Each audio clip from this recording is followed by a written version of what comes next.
He only knew that the girl was cold. He only knew that she had been standing at that bus stop for a long time. Walter Osgood noticed her the way a man notices something that does not belong. Not because she was strange, but because she was still. Everyone else at the corner of Halsted and Monroe was moving, shifting weight, checking phones, pulling coats tighter against the November wind off the lake. She was not.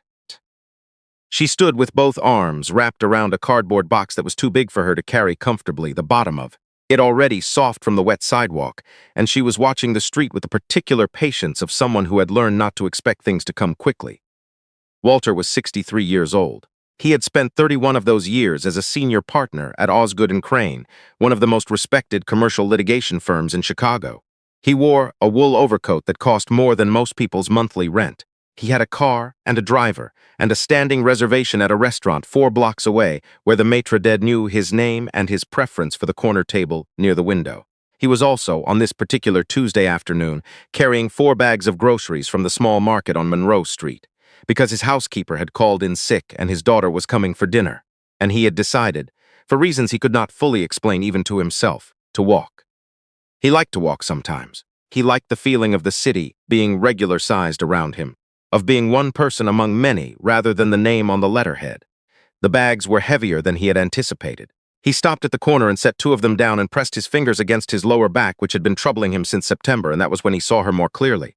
She was young, maybe 19, maybe 20, with dark-up hair pulled back under a knit cap that had a small hole near the brim. The box in her arms had something written on the side in black marker. Fragile, this side up. She had it turned correctly. She was paying attention to that, even while she was cold, even while she was tired. The bus came. She stepped forward, and Walter could see immediately that she was not going to be able to get on. The box was too wide for the door, if she held it straight. And if she tilted it, she would compromise the contents, whatever they were. And she seemed to understand this because she stopped at the bottom step and looked at the box and looked at the door and did a small, quiet calculation that came out wrong. The doors closed. The bus pulled away. She did not say anything. She just stood there on the curb with the box and watched the bus go, and then she turned back to the stop and sat down on the bench and set the box carefully on her lap and looked at the street. Walter picked up his bags. He walked to the bench. He was not entirely sure why.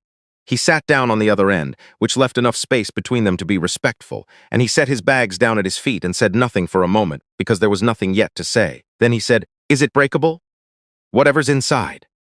She looked at him. She had brown eyes and a careful expression, the kind that comes from having learned to read strangers quickly. She assessed him. He could feel it, and he did not take offense, because it was sensible. And then she said, "My grandmother's dishes, the whole set." "Ah," Walter said. "She passed in September. I'm the only one who wanted them." He nodded. He looked at the box. He looked at the street. "The next bus is in 22 minutes, she said. "I checked. Where are you headed?" She looked at him again. Still careful, but less guarded now. "Logan Square. It's not far." "It's not," he agreed.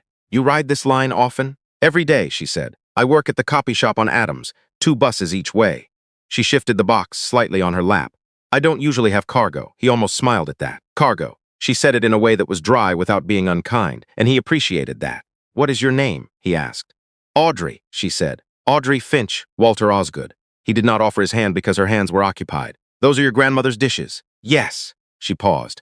"She used them every Sunday. Real Sunday dinners, the whole thing, tablecloth, the good glasses. Even when it was just the 2 of us." She looked down at the box. "I don't really cook, but I'm going to learn."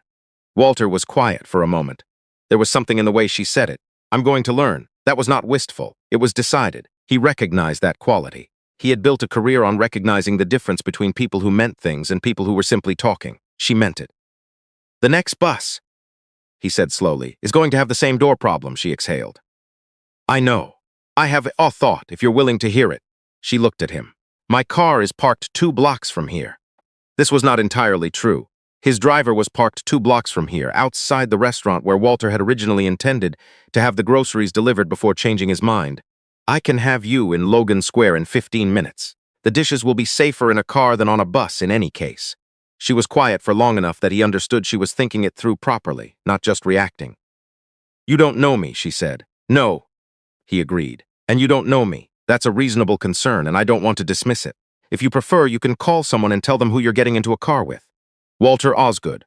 Osgood. You can look me up right now if you like." She did. He watched her take out her phone, an older model with a cracked corner on the screen, and type his name. He watched her read. Her expression shifted in a small way. "You're a lawyer," she said. "I am a big one, apparently." "That depends on who you ask." She looked at him for another moment, and then she looked at the box, and then she said, "Okay, thank you, mister. Osgood." He called his driver Marcus. No, his driver's name was not Marcus. His driver's name was Roy, and Roy had been with him for 11 years, and Roy pulled up 4 minutes later in the dark blue sedan without any expression of surprise, because Roy had long since stopped being surprised by Walter's decisions. Walter took the box from Audrey and held it while she got in, and then he passed it to her carefully, minding the "this side up" instruction. And he got in on the other side with his grocery bags at his feet.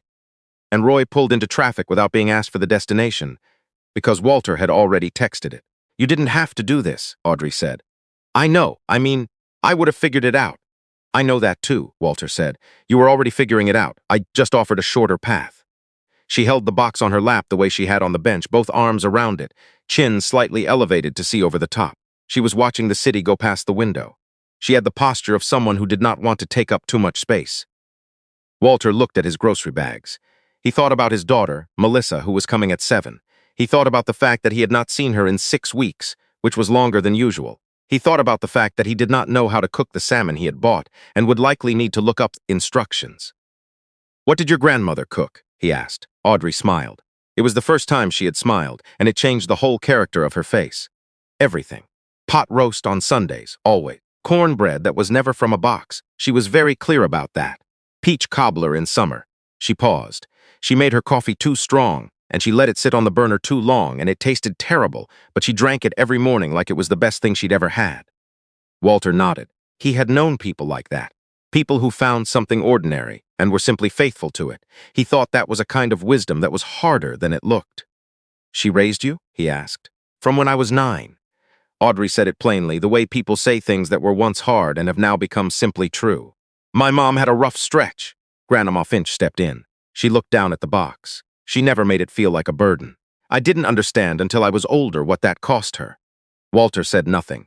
He understood the shape of what she was describing, the quiet sacrifice that doesn't announce itself, the love that presents itself as ordinary routine, so that the person receiving it doesn't have to feel the weight of owing. "She sounds remarkable," he said. "She was the best person I've ever known," Audrey said, simply, without drama. "The way you say something you have had a long time to consider and have considered fully." They rode for a while without talking. Roy took the expressway cut-through and the city slid past, the overpass, the rail yards, the neighborhood shifting from glass and steel into brick 2-flats and corner stores. "Can I ask you something?" Audrey said. "Yes." "Why were you at that bus stop? You clearly don't take the bus." Walter considered the question. "I was walking," he said. "I do that sometimes. It helps me think." "What were you thinking about today?" He was quiet for a moment. It was a more direct question than most people would ask a stranger, and he found he didn't mind it. "My daughter is coming for dinner tonight. We haven't talked much lately. I was trying to figure out what to say to her." Audrey nodded slowly. "What happened? Between you, I mean. If that's okay to ask." "I'm not entirely sure," Walter said, and this was more honest than he had intended to be, and more honest than he usually was. "I think I was absent for a long time in ways that didn't look like absence. I was there physically. I provided for her. I came to the things I was supposed to come to. But there is a kind of presence that is more than physical, and I think I was short on that." He paused. "I think she knows it, and I think I know it, and neither of us has found the right way to say it." Audrey was quiet for a moment. "My grandmother used to say that the conversation you keep putting off is the one you need to have first," she said. "Not second, first." Walter looked at her. "She was right about most things," Audrey added. He thought about that. He looked out the window at Logan Square coming into view. The boulevard, the old gray buildings, the maple trees that still had a few burnt orange leaves holding on. "She was," he said. "I believe she was." Roy stopped in front of a 3-flat on Kedzie, a building with a blue door, and a pot of dead flowers on the stoop that had not yet been cleared away. Audrey held the box while Walter got out, and then he reached in and took the box from her so she could climb out without dropping it. She took it back from him and held it against her chest and stood on the sidewalk and looked at him. "Thank you," she said. "Really." "It was my pleasure, Audrey."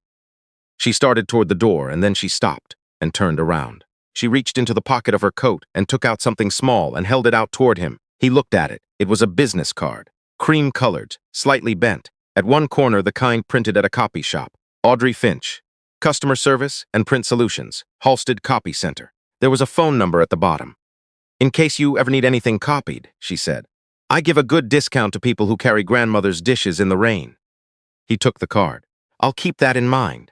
She went up the steps and through the blue door, and Walter stood on the sidewalk for a moment before getting back into the car. Roy did not say anything. Roy was good at that. Take me home, Roy, Walter said. Melissa arrived at 7:15, which was not unusual, and she brought wine, which was also not unusual, and she stood in the kitchen doorway watching her father attempt to cook salmon with the visible concern of someone watching a person try to parallel park in a space that is clearly too small. Dad, she said. I have a video, he said, holding up his phone. Please let me. He stepped aside. She tied her hair back with the elastic she kept on her wrist. She had done this since she was 14, this particular gesture, and it still caught him somewhere in the chest when he saw it. And she took over the pan without ceremony. They ate at the kitchen table rather than the dining room, which was his suggestion, and she seemed surprised by it. And then she seemed glad.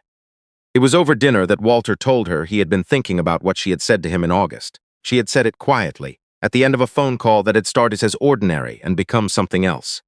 I just feel like you were always somewhere else, Dad. Even when you were there. And he had said something careful and non-committal, the way he handled things he wasn't ready to address, and they had hung up and not spoken about it since. I've been thinking about it since August, he said now. I didn't answer you properly then. I want to answer you now. Melissa set down her fork. You were right, Walter said. I was somewhere else. For a long time, I told myself that providing was the same as being present, and I was wrong about that. And I think I knew I was wrong about it even then, and I chose the version that required less of me. He paused. I'm sorry, Melissa. That is what I should have said in August, and I'm saying it now. She was quiet for a moment. She looked at her plate and then at him and then back at her plate. What changed? She said. I mean, why now? What happened today? Walter thought about a bus stop on Monroe Street. He thought about a cardboard box with fragile, this side up, written on the side in black marker. He thought about a young woman who was going to learn to cook because she had inherited a set of dishes and she intended to honor them, and who had told him, without knowing anything about him, that the conversation you keep putting off is the one you need to have first. I met someone, he said. Not like that. Just a person, on the street. She said something that I needed to hear. Melissa looked at him. What did she say? He told her. She was quiet for a moment, and then she said, she sounds like a smart person. She is, Walter said. I believe she is. 3 weeks later, Walter Osgood walked into the Halsted Copy Center on a Wednesday morning with a manila envelope that did not need copying. He had known when he walked out the door that it did not need copying. But there are times when you need a reason, and a reason that is slightly transparent is still a reason. Audrey Finch was behind the counter. She recognized him before he reached it, and her expression did what it had done in the car. It shifted in that small, particular way. Mr. Osgood, she said. Audrey. He put the envelope on the counter. I need 50 copies, two-sided. She took the envelope without looking inside it. Of course. She started to turn toward the machine and then she stopped. How was dinner? He paused. Better than I expected, he said. Because of what you said. I want you to know that. She looked at him steadily. I'm glad. I also want to say. He stopped and started again, which was not something Walter Osgood did often. My firm has a foundation. We work with first-generation students who are pursuing law or business. There is an application process. It's competitive. It's real. I'm not describing something nominal, but I wanted to make sure you were aware of it. He reached into the inside pocket of his coat and produced a second card, this one heavier stock with the foundation's name embossed at the top. You don't have to do anything with this. I'm not making an offer or a promise. I'm just making sure you have the information. She took the card and looked at it. Why? She said. Because you were paying attention to that box, he said. Because you said I'm going to learn like you meant it. Because the conversation you put off is the one you need to have first, and I thought I should say what I wanted to say, instead of waiting until I had found a more polished way to say it. Audrey Finch looked at the card for a long moment, then she looked up at him.